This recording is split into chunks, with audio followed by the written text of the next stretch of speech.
या सुपरफास्ट बुलेटिनचे प्रायोजक आहेत मेसर श्रीराम बोरवेल सावंतवाडी, 100% पाण्याची गॅरंटी आणि श्रीराम सोलर सावंतवाडी। आंबा काजू पीक कर्जाची नियमित परतफेड करणाऱ्या शेतकऱ्यांना जिल्हा बँक आपल्या नफ्यातून कर्ज व्याजदरामध्ये अतिरिक्त 2% व्याज सवलत देणार आहे। जिल्ह्यातील 8,280 शेतकऱ्यांना 2 कोटीपर्यंत तरतुदीनुसार आर्थिक मदतीचा बँकेकडून लाभ मिळणार आहे। आखाती देशातील युद्ध परिस्थिती विचारात घेता घरगुती एलपीजी गॅसचा अवैध वापर तसेच गॅसचा काळाबाजार रोखण्यासाठी सिंधुदुर्गात तालुकास्तरीय भरारी दक्षता पथकांची स्थापना करण्याचा आदेश जिल्हाधिकाऱ्यांनी दिलाय। संबंधित तालुक्याचे तहसीलदार हे पथक प्रमुख असणार आहे। कोंडाघाट हवेलीनगर येथील 37 वर्षीय मयुरेश दिलीप धाकरस यांचं मंगळवारी सकाळी पुणे येथील राहत्या घरी हृदयविकाराच्या तीव्र झटक्यानं निधन झालं। त्यांच्या पश्चात आई, वडील, पत्नी, मुलगी असा परिवार आहे। एसटी कणकवली विभागातील निवृत्त वरिष्ठ लिपिक दिलीप धाकरस यांचं ते एकुलते एक चिरंजीव होते। कणकवलीत व्यावसायिक गॅस सिलेंडरचा तुटवडा निर्माण झाल्यामुळे अनेक हॉटेलांमध्ये फक्त पुढील 2 दिवस हॉटेल सुरू ठेवता येईल इतकाच गॅस साठा उपलब्ध असल्याची माहिती हॉटेल व्यावसायिकांकडून देण्यात येते। कर्नाटकातील मल्पी नौकेवर देवगड सागरी हद्दीत मत्स्य व्यवसाय विभागानं कारवाई केली आहे। या कर्नाटकी मल्पी श्री सानिध्या नावाच्या ट्रोलिंग नौकेवर धडक कारवाई करण्यात आली आहे। कुडाळचे बाबा वर्दम थिएटर्स आणि आरती प्रभू कला अकादमी यांच्या संयुक्त विद्यमानं दिला जाणारा यंदाचा आरती प्रभू पुरस्कार सुप्रसिद्ध कवी, गीतकार, प्राध्यापक प्रवीण दवणे यांना कुडाळात झालेल्या शानदार समारंभात प्रदान करण्यात आला। वैभववाडी कुसूर मधलीवाडी इथं डंपर नदीत कोसळण्यापासून वाचला। पुलाचं रेलिंग तुटून डंपरचं एक चाक अदांतरी राहिल्यानं दुर्घटना टळली। चालकाचा अंदाज चुकल्यानं ही घटना घडली।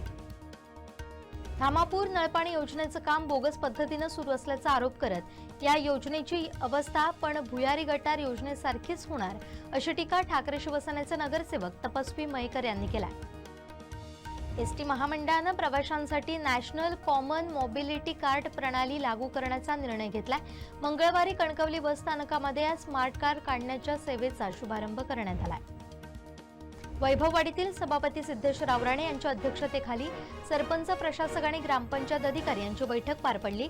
गावच्या सर्वांगीण विकासासाठी सर्वांनी एकजुटीनं काम करूया असं आवाहन त्यांनी केलंय। पाणी पुरवठा विभागाचं नळपाणी योजनेचं काम तज्ज्ञ अधिकाऱ्यांच्या मार्गदर्शनाखाली सुरू नाही, विकासाचं व्हिजन सांगणारे गायब झाले अशी टीका नगरसेवक संजू परब यांनी केली आहे। मुख्यालय पत्रकार संघाच्या वतीनं सिंधुदुर्ग नगरीतील जिल्हा क्रीडा संकुल येथील मैदानावर जिल्ह्यातील पत्रकारांसाठी बुधवारी क्रिकेट स्पर्धा आयोजित केल्या होत्या। त्याचं उद्घाटन जिल्हाधिकारी तृप्ती धोडमिसे यांच्या शुभ हस्ते करण्यात आलं। राज्यांमधील आंबा आणि काजू बागांचं अतोनात नुकसान झाले। या पार्श्वभूमीवर केंद्र सरकार आणि राष्ट्रीय आपत्ती व्यवस्थापन प्राधिकरणानं या संकटाला नैसर्गिक आपत्ती घोषित करण्याची मागणी स्वाभिमानी शेतकरी संघटनेचे अध्यक्ष राजू शेट्टी यांनी दिल्ली इथं राष्ट्रीय आपत्ती व्यवस्थापन प्राधिकरणाचे सदस्य कृष्ण वस्त यांच्याकडे केली आहे। सावंतवाडी शहरात सुरू असणाऱ्या गॅस पाईपलाईनचं जोपर्यंत टेंडर निघत नाही तोपर्यंत हे काम थांबवावं। हे काम न थांबवल्यास कोणी कुठे कुठे बैठका घेतल्या ते नावानिशी जाहीर करेन असा इशारा संजू परब यांनी दिलाय। आंबा बागायतदार शेतकऱ्यांचा ओरोस इथं 12 तारीखला मोर्चा आहे। या मोर्चात मोठ्या संख्येनं सहभागी होण्याचं आवाहन आंबा आणि इतर फळबागायती शेतकरी संघ यांच्या वतीनं करण्यात आलंय। सिंधुदुर्ग, गोवा, कर्नाटक आदी भागात प्रसिद्ध असलेल्या दोडामार्ग झुळंबे येथील शिमगोत्सवातील धावण उत्सव मोठ्या उत्साहात पार पडला। 300 वर्षांची ही परंपरा आज सगळ्यात सुरू आहे। आमदार निलेश राणे यांच्या वाढदिवसानिमित्त संजू परब मित्रमंडळाकडून ट्रिक्सेनयुक्त नाट्य महोत्सवाचं आयोजन करण्यात आलंय। 15 मार्चला सावंतवाडी गार्डनमध्ये निलेश राणेंच्या उपस्थितीत या नाट्य महोत्सवाचा शुभारंभ होणार आहे। गर्भाशय मुखाच्या कर्करोगापासून संरक्षण मिळवण्यासाठी HPV लसीकरण अत्यंत प्रभावी आणि सुरक्षित आहे। जिल्हाधिकारी तृप्ती धोडमिसे यांनी पात्र वयोगटातील मुलींना त्यांच्या सुरक्षित आरोग्यासाठी HPV लसीकरण करून घेण्याचं आवाहन केलंय। तळवणे जिल्हा परिषद पूर्ण प्राथमिक शाळा नंबर 1 इथं दुर्ग मावळा प्रतिष्ठान आणि दुर्ग रक्षक प्रतिष्ठानकडून शिवकालीन दुर्मिळ ऐतिहासिक साधनांचं प्रदर्शन तसेच छत्रपती शिवाजी महाराज, छत्रपती संभाजी महाराज यांच्या शौर्य गाथेचा प्रेरणादायी उपक्रम राबवण्यात आला। सामाजिक बांधिलकी प्रतिष्ठानच्या सेवाभावी कार्याचं कौतुक करून रुग्णांच्या सेवेसाठी घेण्यात येणाऱ्या रुग्णवाहिकेसाठी ज्येष्ठ नागरिक संघ यांच्याकडून रोख रक्कम 51,500 रुपयांची देणगी देण्यात आली आहे। जिल्हा महिला व बालविकास अधिकारी कार्यालय अंतर्गत अभय केंद्र सावंतवाडी कार्यालयातर्फे बेटी बचाओ बेटी पढाओ जनजागृती कार्यक्रमाअंतर्गत बाईक रॅली काढण्यात आली. गॅसच्या तुटवड्यावर केंद्र सरकारनं तातडीनं आपला प्लॅन बी कार्यान्वित केलाय.